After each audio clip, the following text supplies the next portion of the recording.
សូមស្វាគមន៍មកកាន់ Channel មហាឆ្នោតរបស់ Admin ថ្ងៃនេះ Admin មានលេខតម្រុយល្អៗរបស់ឆ្នោតយួនសម្រាប់ចែកជូនពុកម៉ែបងប្អូននៅថ្ងៃទី19 ខែ 11 ឆ្នាំ 2025 នេះ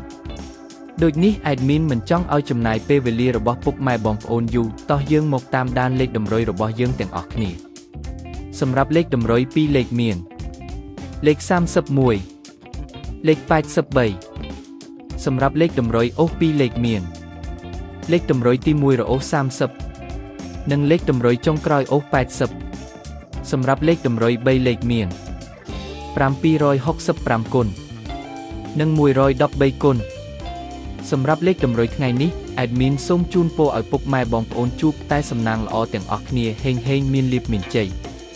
ជាចុងក្រោយសូមកុំភ្លេចជួយចុច Subscribe និង Comment ហើយដាក់សញ្ញារូបកណ្ដឹងដើម្បីជួយផ្ដល់កម្លាំងចិត្តមកកាន់ Admin ជាពិសេសងាយស្រួលតាមដានវីដេអូថ្មីនិងលេខតម្រុយល្អៗជាប្រចាំថ្ងៃជាមួយ Admin សូមគោរពលាពុកម៉ែបងប្អូនពីខ្ញុំបាទមហាឆ្នោតសំណាងល្អទាំងអស់គ្នាសូមអរគុណ